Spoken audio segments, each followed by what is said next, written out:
दोस्तों कैसे हैं आप लोग। एक बार वापस से आपका स्वागत है मेरे चैनल में। आज हम बात करेंगे राजस्थान की 10 नई नीतियों के बारे में। अभी आप सोचेंगे 10 नई नीतियां कहां से आ गई। हमारी rising Rajasthan global investment summit अभी हाल ही में आयोजित हुई थी। इसके दौरान हमारे जो मुख्यमंत्री थे भजन लाल शर्मा जी, इन्होंने 9 दिसंबर 2024 को कुल 10 नई नीतियों को लागू किया है। अब बात करें 10 नई नीतियां कौन कौन सी है, तो नाम उनके हैं। राजस्थान पर्यटन इकाई नीति 2024, राजस्थान एक जिला एक उत्पाद नीति 2024, राजस्थान एवीजीसी एक्सा नीति 2024, एकीकृत क्लस्टर विकास योजना 2024, राजस्थान खनिज नीति 2024, राजस्थान एमएसएमई नीति 2024, राजस्थान एमसेंड नीति 2024, राजस्थान निर्यात संवर्धन नीति 2024, राजस्थान एकीकृत स्वच्छ ऊर्जा नीति 2024, राजस्थान निवेश प्रोत्साहन नीति 2024। तो इस तरह 10 नीतियों को उन्होंने प्रारंभ किया। ये हमारे राजस्थान राइजिंग राजस्थान की ग्लोबल इन्वेस्टमेंट समिट है, उसका चित्र है। तो ये चित्र आप देख सकते हैं। निवेश को प्रोत्साहित करने के लिए हमने 10 नई महत्वपूर्ण नीतियों को लागू किया और ईज ऑफ डूइंग बिजनेस के क्षेत्र में ठोस कदम उठाए, जिनके फलस्वरूप राज्य में निवेश को लेकर एक अभूतपूर्व माहौल बना है। ये हमारे किसका कहना है? श्री भजन लाल शर्मा जी के द्वारा कहा गया है। ये Rajasthan rising Rajasthan global investment summit है, उसके अंदर कहा था इन्होंने। बात करें पहली नीति आती है हमारी कौन सी? राजस्थान पर्यटन इकाई नीति 2024। कौन सी? राजस्थान पर्यटन इकाई नीति 2024। इसके मुख्य बिंदुओं की बात करें, पर्यटन में नई संभावनाओं के द्वार खुलेंगे। Eco tourism unit, film city, heritage restaurant, hotel housing, indoor outdoor play zone, एकीकृत पर्यटन विलेज, मोटल, वे साइड सुविधाएं, रिसोर्ट हाउसिंग, ग्रामीण पर्यटन इकाई और पर्यटन स्टार्टअप जैसी इकाइयों का समावेश इसके अंदर कर दिया गया है। आगे हम इसको डिटेल से भी पढ़ेंगे।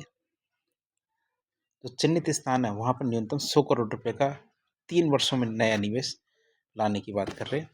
और जो हमारे पर्यटन इकाई परियोजना है उनको राजकीय भूमि आवंटित करने का प्रावधान किया गया है।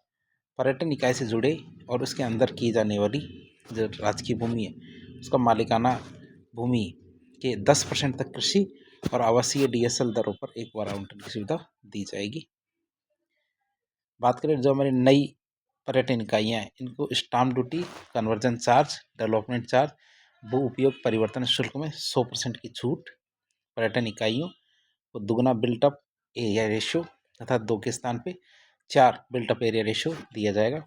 टूरिज्म और जो हमारा हॉस्पिटलिटी क्षेत्र है इनको औद्योगिक का दर्जा दिया जाएगा। इनसे मिली हुई यूडी टैक्स है, अर्बन डेवलपमेंट टैक्स है, जो बिजली दरें हैं, भवन प्लांट शुल्क है, वाणिज्य दरों के स्थान पे औद्योगिक दरों पर लागू किए जाएंगे।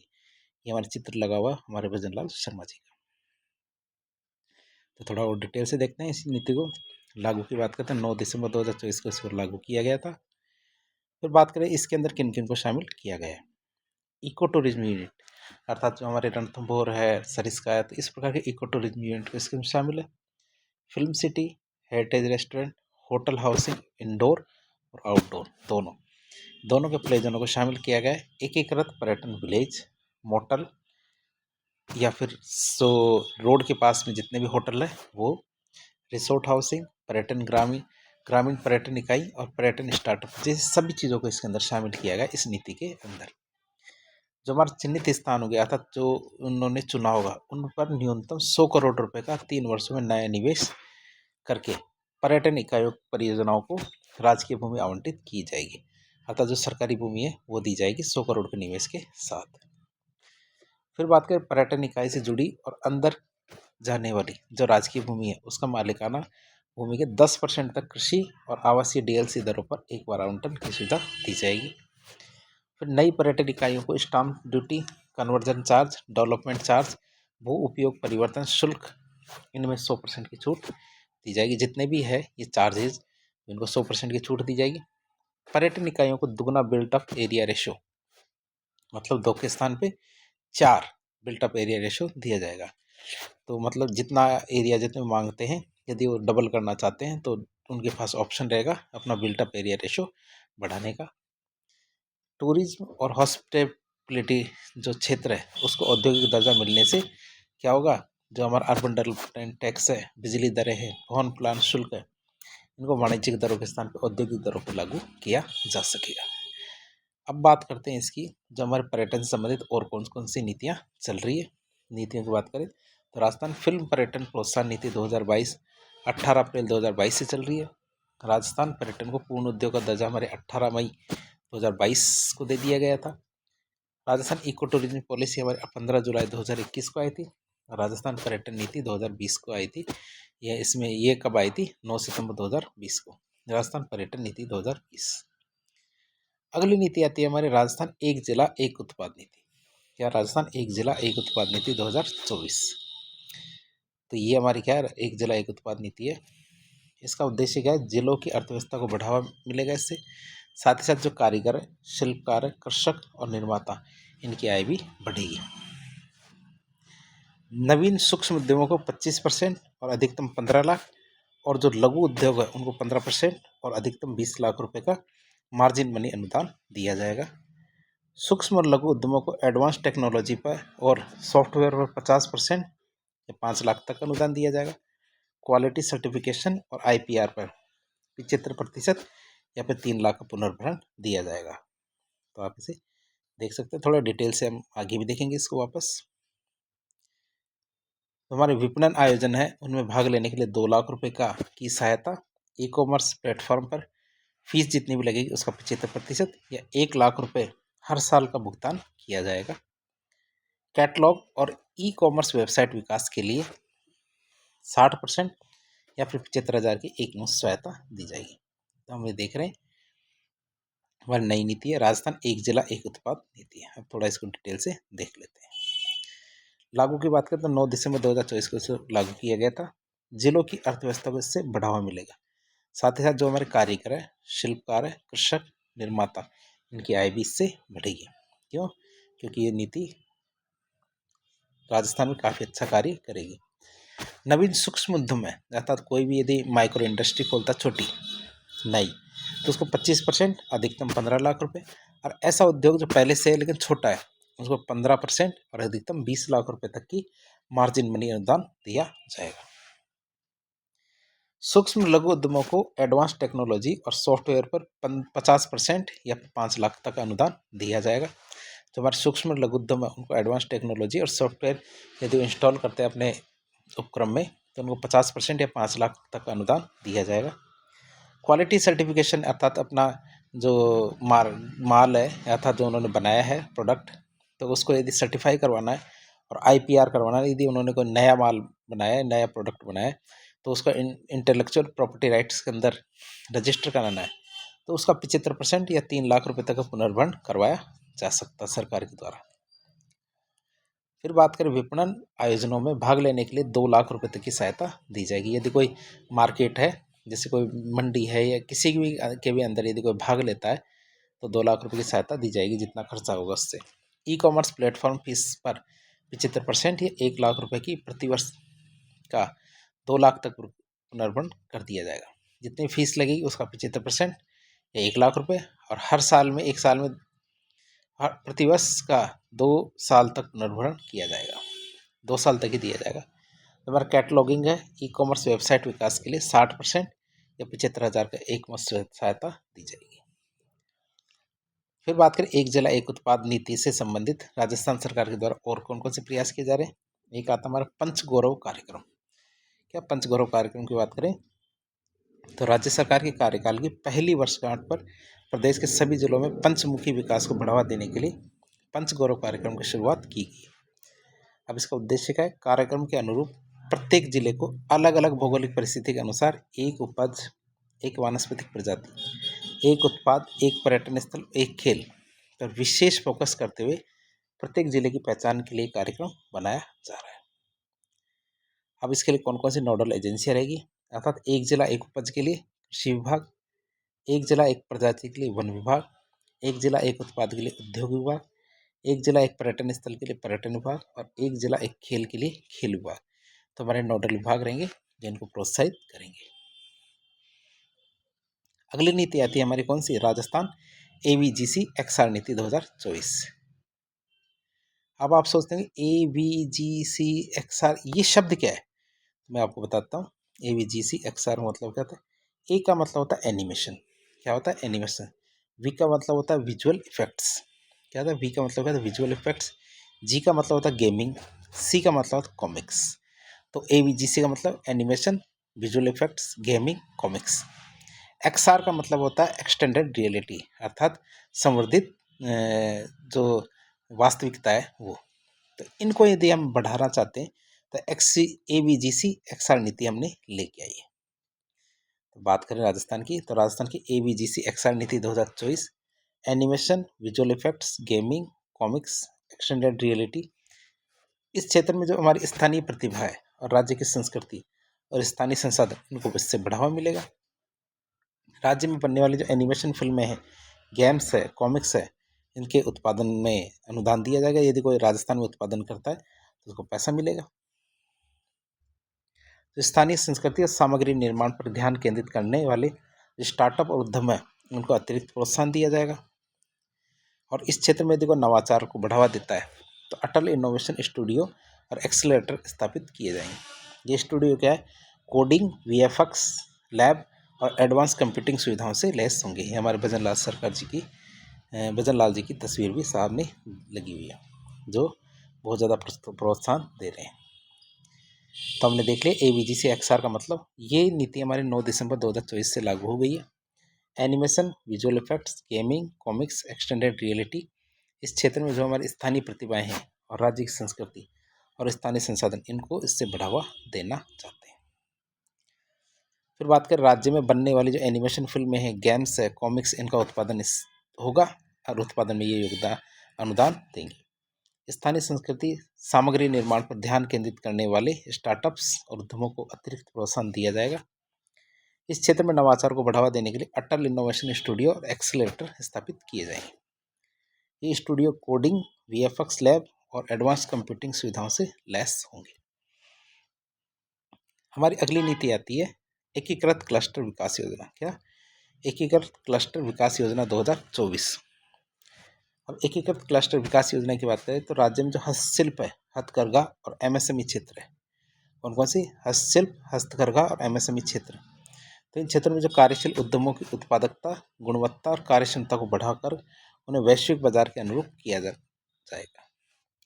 हस्तशिल्प और हथकरघा क्षेत्र में क्लस्टर के हेतु सॉफ्ट इंटरवेंशन अर्थात ट्रेनिंग, मार्केटिंग गतिविधियों के लिए 50 लाख रुपए की सहायता दी जाएगी। आर्टिजन और हथकरघा क्षेत्र के जो क्लस्टर है, उनमें कच्चा माल डिपो के लिए ऋण पर 8% का ब्याज अनुदान दिया जाएगा। फिर हमारे जो शिल्पकार और बुनकर है, क्या जो हमारे शिल्पकार और बुनकर है, इनको ई-कॉमर्स के लिए 50,000 रुपये की सहायता दी जाएगी। सूक्ष्म लघु उद्यमों द्वारा क्लस्टर्स में 10 करोड़ रुपए की लागत वाले CFC की स्थापना के लिए अधिकतम 90% का अनुदान दिया जाएगा। इन सबको थोड़ा डिटेल में एक बार वापस देखेंगे। हर चीज़ को दो बार देख रहे हैं। गैर रिको औद्योगिक क्षेत्र में विद्यमान जो क्लस्टर्स हैं, उनमें आधारभूत सुविधाओं के विकास के लिए 10 करोड़ रुपए की परियोजना लागत में अधिकतम 80% का अनुदान दिया जाएगा। जो गैर रिको औद्योगिक क्षेत्र है, उनमें न्यूनतम 10 एकड़ भूमि पर नवीनतम तो क्लस्टर्स के विकास के लिए अधिकतम 60%, अधिकतम कितना? 5 करोड़ रुपए की सहायता दी जाएगी। साथ ही साथ आपको ये भी बता दें, आज क्या दिन हमारे लिए सबसे ज़्यादा शुभ है। क्यों? क्योंकि जो हमारे शतरंज के खिलाड़ी डी गुकेश, ये विश्व के नंबर 1 शतरंज खिलाड़ी बन गए और ये सबसे कम उम्र के जो शतरंज खिलाड़ी बने हैं। तो सभी को, भारतवासियों को इसके लिए बहुत बहुत बधाइयाँ। लागू की बात करें तो 9 दिसंबर 2024 को इसको लागू किया गया था। राज्य में हस्तशिल्प, हथकरघा, MSME क्षेत्र में कार्यरत उद्यमों की उत्पादकता, गुणवत्ता और कार्यक्षमता को बढ़ाकर उन्हें वैश्विक बाजार के अनुरूप विकसित किया जाएगा। जो हस्तशिल्प और हथकरघा क्षेत्र है, उनके क्लस्टर के लिए सॉफ्ट इंटरवेंशन अर्थात मार्केट ट्रेनिंग, ये सब गतिविधियों हेतु 50 लाख रुपए तक की सहायता दी जाएगी। जो आर्टिजन और जो हथकरघा क्षेत्र है, उनमें क्लस्टर्स में के क्षेत्र में क्लस्टर्स में कच्चा माल डिपो हेतु ऋण पर 8% ब्याज अनुदान दिया जाएगा। शिल्पकार और बुनकरों को ई-कॉमर्स के लिए 50,000 रुपये तक की विक्रय सहायता भी दी जाएगी। जो सूक्ष्म लघु उद्यम है, उनके द्वारा क्लस्टर्स में 10 करोड़ रुपए की लागत वाली जो CFC है, ठीक है, कॉमन फैसिलिटी सेंटर है, इनकी स्थापना के लिए अधिकतम 90% का अनुदान दिया जाएगा। गैर रिकोय औद्योगिक क्षेत्र उनमें विद्यमान क्लस्टर्स हैं उनमें आधारभूत सुविधाओं के विकास के लिए 10 करोड़ तक की परियोजना लागत में अधिकतम 80% का अनुदान दिया जाएगा।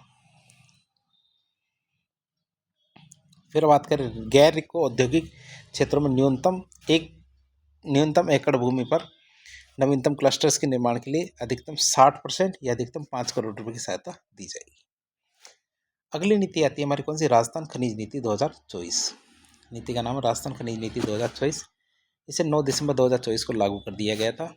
नई खनिज नीति के माध्यम से प्रदेश की जो जीडीपी है उसमें खनिज क्षेत्रों की वर्तमान 3.4% की भागीदारी है, इसको वर्ष 2029-30 में 5% और 46-47 तक 8% तक बढ़ाने का लक्ष्य रखा गया है। राजस्थान देश के प्रमुख खनिज उत्पादकों में से एक है, मतलब यहाँ पे 81 प्रकार के खनिजों का भंडार है और 58 प्रकार के खनिजों का उत्खनन होता है। वर्ष 2029-30 तक 3 गुना और 47 तक 1 लाख करोड़ रुपए का राजस्व इकट्ठा करना हमारा लक्ष्य है। वर्ष 2029-30 तक 50 लाख और वर्ष 2047 तक 1 करोड़ रोजगार का लक्ष्य हमने रखा है राजस्थान खनिज नीति के अंतर्गत। राजस्थान के खनिज संसाधनों की खोज में भी निजी क्षेत्र की भागीदारिता इसमें सुनिश्चित की जाएगी। अब बात करें राजस्थान खनिज नीति की, एक बार वापस बात कर ले तो वर्ष 2029-30 तक 3 गुना और वर्ष 2047 तक 1 लाख करोड़ रुपए के राजस्व का लक्ष्य रखा गया है। वर्ष 2029-30 तक 50 लाख और वर्ष 2047 तक 1 करोड़ रोजगार का लक्ष्य रखा है। राजस्थान के खनिज संसाधनों की खोज में निजी भागीदारी को बढ़ावा देना है। निवेशकर्ताओं के सहयोग के लिए पोस्ट ऑक्शन फैसिलिटेशन सेंटर की स्थापना करेंगे। प्री एम्बेडेड क्लियरेंस के साथ ब्लॉक्स की नीलामी की जाएगी। तो ये हमारे कुछ लक्ष्य हैं हमारे किसके, राजस्थान खनिज नीति 2024 के। बात करें आगे तो प्री एम्बेडेड क्लियरेंस के साथ ब्लॉक्स की नीलामी, राजस्व अपवंचना को रोकने के लिए geo fencing, RFID check post, GPS vehicle tracking और ड्रोन सर्वे ये सब किए जाएंगे। ईज ऑफ डूइंग बिजनेस हेतु परमिट और अनुमति की प्रक्रिया में सुधार किया जाएगा। आवा कजावा जो पद्धति है उससे ईंटों के निर्माण में जो मिट्टी है उस पर रॉयल्टी में छूट मिलेगी। यदि इस पद्धति से कोई ईंटें बनाता है तो उसमें रॉयल्टी लगेगी ना, उससे छूट मिलेगी। तो हमारे मुख्यमंत्री जी की तस्वीर भी लगी है। बात करें निवेशकर्ताओं के सहयोग के लिए पोस्ट ऑक्शन फैसिलिटेशन सेल बनाया जाएगा। प्री एम्बेडेड क्लियरेंस के साथ ब्लॉक से नीलामी की जाएगी। राजस्व अपवंचना को रोकने के लिए geo fencing, RFID check post, GPS vehicle tracking और ड्रोन सर्वे ये सब कराए जाएंगे। ईज ऑफ डूइंग बिजनेस हेतु परमिट और अनुमतियों की प्रक्रिया में सुधार किया जाएगा। आवा कजावा पद्धति से यदि ईंटों का निर्माण किया जाता है तो जो मिट्टी होगी उस पर रॉयल्टी की छूट होगी, जो रॉयल्टी दी जाती है उसकी छूट होगी। ऐसा नहीं कि इससे पहले कोई खनिज नीति राजस्थान में नहीं आई थी। तो प्रमुख कौन कौन सी खनिज नीति है, पहली खनिज नीति हमारी 1978 में आई थी, दूसरी खनिज नीति हमारी 1991 में, तीसरी हमारी 1991 में आई थी, तीसरी हमारी क्या 1994 में आई थी, चौथी हमारी 2011 में और पाँचवीं हमारी 4 जून 2015 को खनिज नीति आई थी। अब अगली नीति की बात करें, अगली नीति आती है हमारे राजस्थान MSME नीति 2024। इसे 9 दिसंबर 2024 को लागू किया गया है। प्रावधान की बात करें तो ऋण पर इसमें 2% का ब्याज अनुदान दिया जाता है। जितना भी ऋण लेंगे उसमें 2% का ब्याज अनुदान दिया जाएगा। MSME एक्सचेंज से धन जुटाने पर 15 लाख तक की सहायता दी जाएगी। MSME एक्सचेंज है उसे यदि धन जुटाया जाएगा तो 15 लाख तक की सहायता दे देंगे। उन्नत प्रौद्योगिकियों, एडवांस टेक्नोलॉजी और सॉफ्टवेयर पर 50% अथवा 5 लाख तक की अनुदान दिया जाएगा। फिर बात करें गुणवत्ता प्रमाणन या क्वालिटी सर्टिफिकेशन और IPR पर 3 लाख रुपए तक का पुनर्विपणन सहायता दी जाएगी। विपणन के आयोजनों में भाग लेने पर 1.5 लाख तक अनुदान दिया जाएगा। डिजिटल उपकरणों पर 50,000 रुपये तक का पुनर्विपणन किया जाएगा। ई-कॉमर्स प्लेटफॉर्म शुल्क पर 75% अथवा 50,000 रुपये तक का पुनर्विपणन किया जाएगा। तो इस तरह हमारी ये नई नीति के बारे में हम बात कर रहे थे।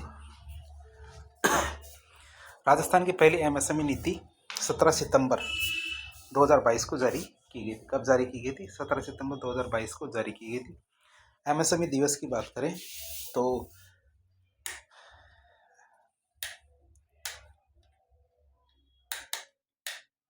MSME दिवस हमारे 17 सितंबर को मनाया जाता है। अब एमएसएमई जो नीति है, तो एमएसएमई नीति के बारे में बात करते हैं हम। तो एमएसएमई नीति 2024 में जो अभी लागू की गई है, ये हम देख सकते हैं कि राजस्थान एमएसएमई नीति 2024 वैश्विक प्रतिस्पर्धाओं के लिए तैयार होंगे छोटे उद्यम, ऋण पर अतिरिक्त 2% ब्याज अनुदान दिया जाएगा। एमएसएमई एक्सचेंज से धन जुटाने पर 15 लाख रुपए तक की सहायता दी जाएगी। एडवांस टेक्नोलॉजी और सॉफ्टवेयर पर 50% या 5 लाख रुपए तक का अनुदान दिया जाएगा। क्वालिटी सर्टिफिकेशन और आईपीआर पर 3 लाख रुपए का पुनर्भरण किया जाएगा। विपणन हेतु जो आयोजन है उसमें भाग लेने पर 1.5 लाख रुपए तक का अनुदान। डिजिटल उपकरणों पर 50,000 रुपए तक का पुनर्भरण। ई कॉमर्स प्लेटफॉर्म फीस पर 75% या अधिकतम 50,000 रुपए तक का पुनर्भरण किया जाएगा। ये देख सकते हैं, हमारे मुख्यमंत्री जी की भी तस्वीर इसमें लगी हुई है। बात करें राजस्थान एमसेंड नीति की, किसकी? राजस्थान एमसेंड नीति 2024 की। तो राजस्थान एमसेंड नीति 2024 में क्या लिखा हुआ है? प्रदेश में एमसेंड इकाइयों की स्थापना और बिजली के सस्ते विकल्प के रूप में एमसेंड उपयोग को बढ़ावा मिलेगा। एमसेंड यूनिट्स को उद्योग का दर्जा दिया जाएगा। राजस्थान में निवेश प्रोत्साहन योजना 2024 का इसके अंदर लाभ दिया जाएगा। एमसेंड यूनिट की स्थापना में टर्नओवर और अनुभव इनकी बाध्यता को समाप्त कर दिया गया है। तो एमसेंड के निर्माण में जो ओवरबर्डन है, इसके लिए जो डीएमएफटी है, इसकी राशि में 100% की छूट दी जा रही है। सरकारी भूमि पर जो ओवरबर्डन पर जो देय रॉयल्टी की राशि है, उसमें 50% की छूट देंगे। सरकारी भूमि पर पड़े ओवरबर्डन की नीलामी में आरक्षित दरों में 50% की कमी। एमसेंड के उत्पादन में हर साल 20% की वृद्धि। सरकारी और सरकार से वित्त पोषित निर्माण कार्यों में 25% और एमसेंड की उपयोगिता को अनिवार्य किया गया है। तो हम इसको दोबारा भी देखेंगे एक बार वापस, घबराइए नहीं।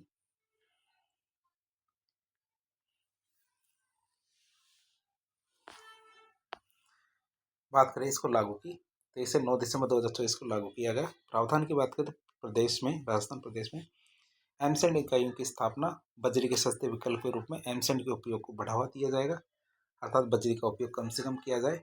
एमसेंड यूनिट है, इनको उद्योग का दर्जा दिया गया है। राजस्थान निवेश प्रोत्साहन योजना 2024 के अंतर्गत इसको लाभ दिया जाएगा।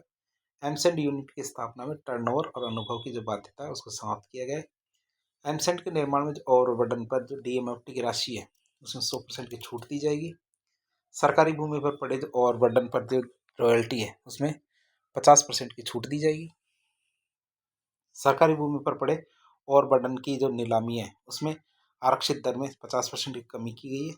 एमसेंड के उत्पादन में हर साल 20% की वृद्धि तय की गई है।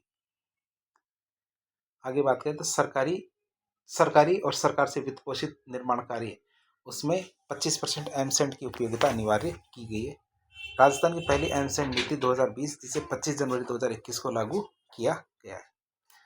हमारी अगली नीति आती है राजस्थान निर्यात संवर्धन नीति। कौन सी नीति है? राजस्थान निर्यात संवर्धन नीति। तो इसे लागू की बात करें तो 9 दिसंबर 2024 को लागू किया गया है।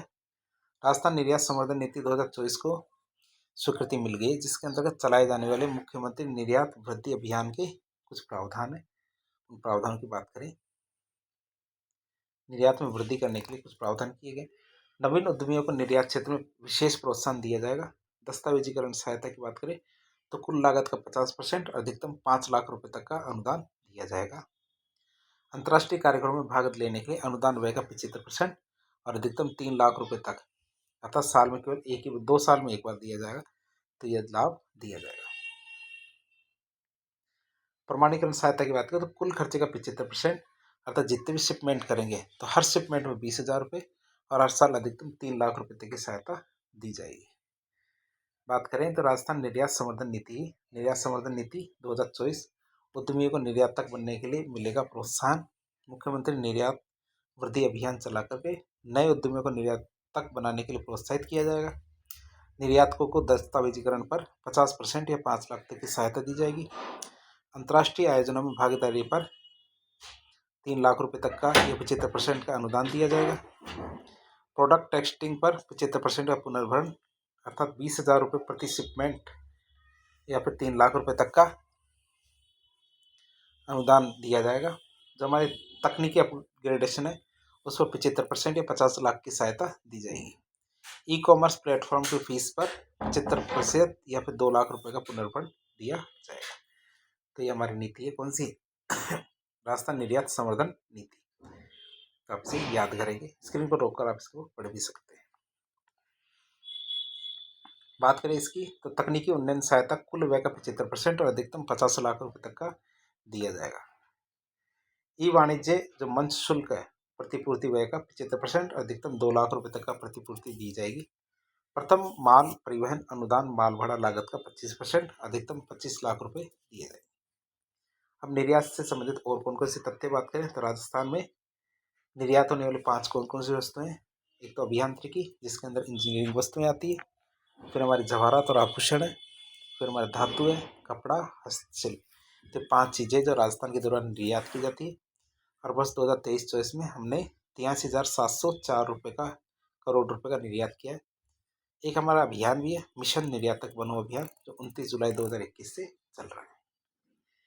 एक नई नीति आई हमारी, राजस्थान एकीकृत स्वच्छ ऊर्जा नीति 2024, 9 दिसंबर 2024 से इसे शुरू किया गया है। अक्षय ऊर्जा क्षमता को 125 गीगावाट तक बढ़ाने का इसका लक्ष्य रखा गया है। तो अक्षय ऊर्जा है, इसकी क्षमता को 125 गीगावाट तक बढ़ाने का इसका लक्ष्य रखा गया है।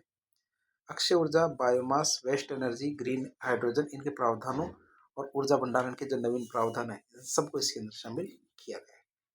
हमारा लक्ष्य है 2030 तक अक्षय ऊर्जा क्षमता को 125 गीगावाट तक बढ़ाने का लक्ष्य।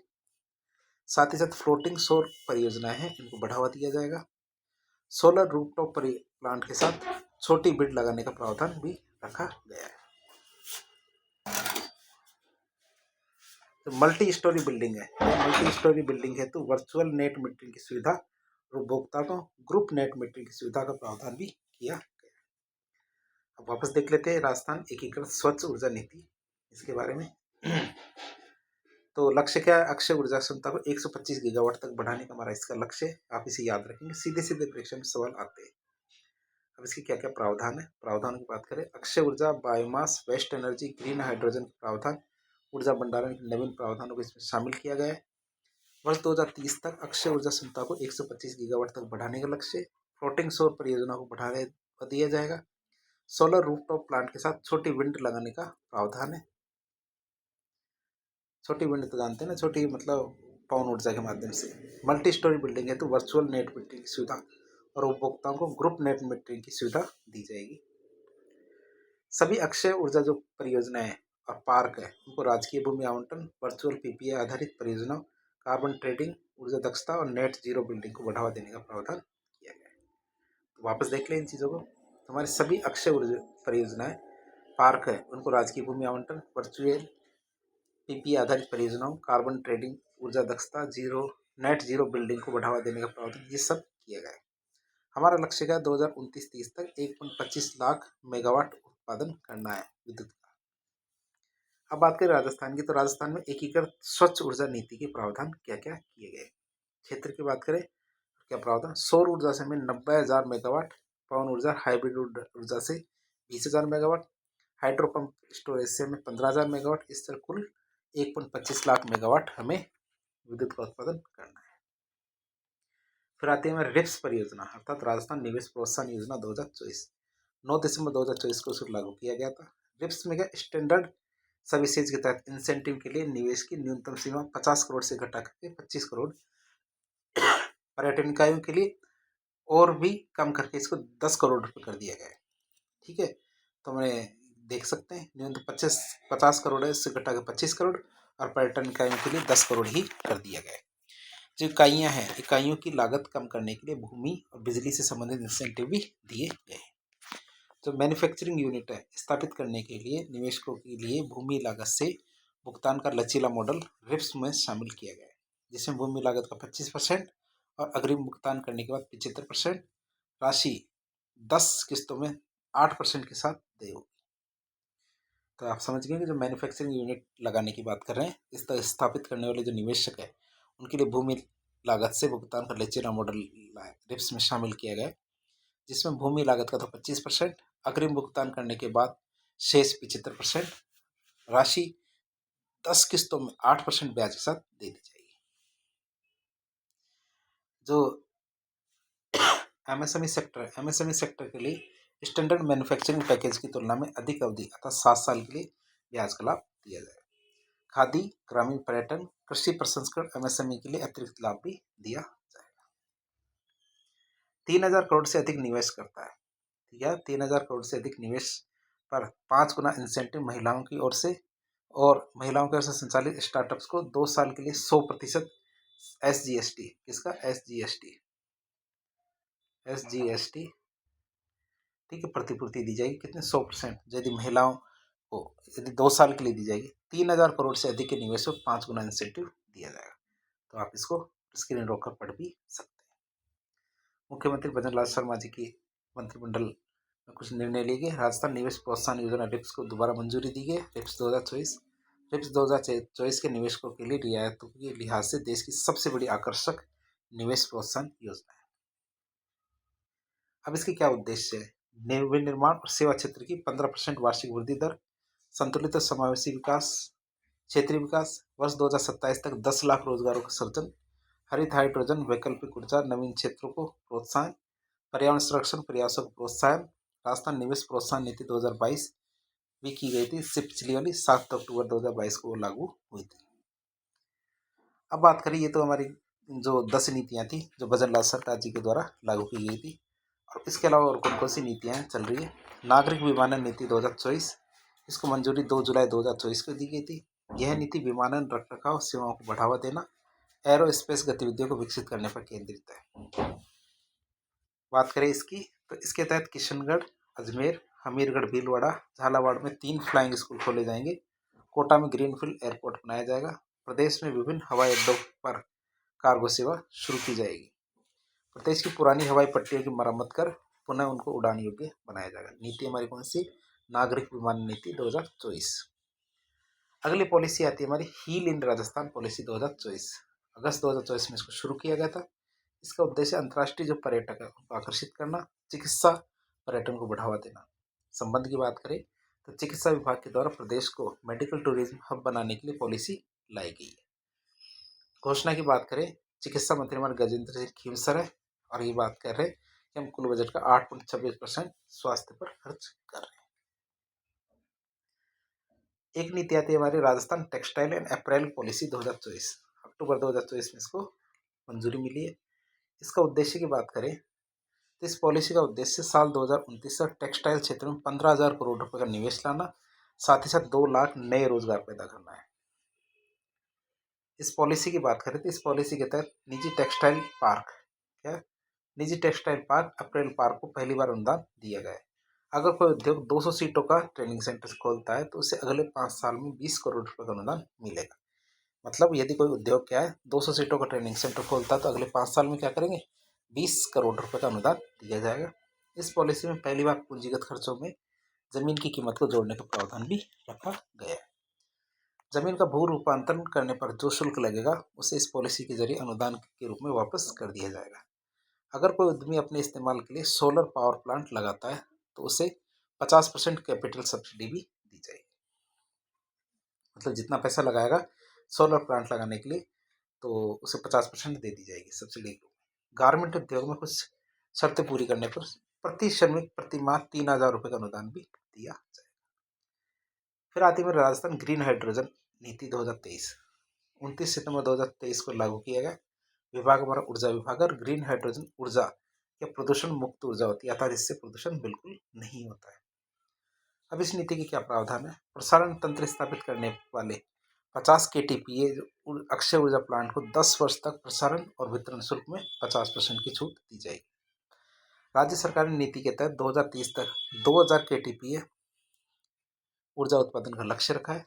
थर्ड पार्टी से अक्षय ऊर्जा खरीदने पर अतिरिक्त और क्रॉस सब्सिडी चार्ज में 10% की छूट।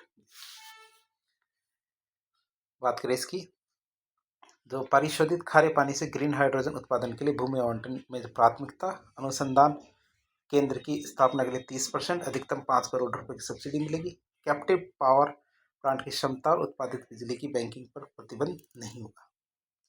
विद्युत संयंत्रों के लिए व्हीकल और ट्रांसमिशन शुल्क की 100% भरपाई होगी, और विद्युत बिजली या संयंत्रों के लिए बैंकिंग शुल्क में भी 7 से 10 वर्ष तक की छूट दी जाएगी। तो हमें देख सकते हैं। अगली हमारी नीति आती है राजस्थान वन नीति 2023। 5 जून 2023 को ये आई थी। उद्देश्य क्या था? राज्य की जो विविधता और संरक्षित क्षेत्रों के सतत प्रबंधन को बढ़ावा देना। उद्देश्य क्या था इसका? राज्य की ये बढ़ावा देना और वनों के बाहर वनस्पति आवरण को बढ़ाने पर विशेष ध्यान देना। आने वाले 20 सालों में वनस्पति आवरण को राज्य के भौगोलिक क्षेत्र के 20% तक लाना है, जबकि अभी कितना? 9.60%। 80,000 हेक्टेयर में पौधारोपण करना। पंचायत स्तर 5 करोड़ पौधों का वितरण करना। बायोगैस इस्तेमाल, स्ट्रीट वेस्ट ट्रीटमेंट करने का लक्ष्य। तो इस तरह देख सकते हैं। राजस्थान की पहली वन नीति हमारे 8 फरवरी 2010 को आई थी। अब बहुत सारी नीतियां हैं राजस्थान के अंदर। कौन कौन सी नीतियां और भी चल रही है? राजस्थान अंधता नियंत्रण नीति 13 जनवरी 2023। राजस्थान बायोमास नीति 6 अक्टूबर 2023। राजस्थान स्टार्टअप पॉलिसी नवंबर 2022। राजस्थान इलेक्ट्रिक वाहन पॉलिसी 1 सितंबर 2022। ये 5 साल के लिए लागू। राजस्थान हस्तशिल्प नीति 2022 17 सितंबर 2022। राजस्थान बेघर उत्थान एवं पुनरुत्थान नीति 2022 1 सितंबर 2022 से। राजस्थान राज्य महिला नीति 2021 11 अप्रैल 2021 से।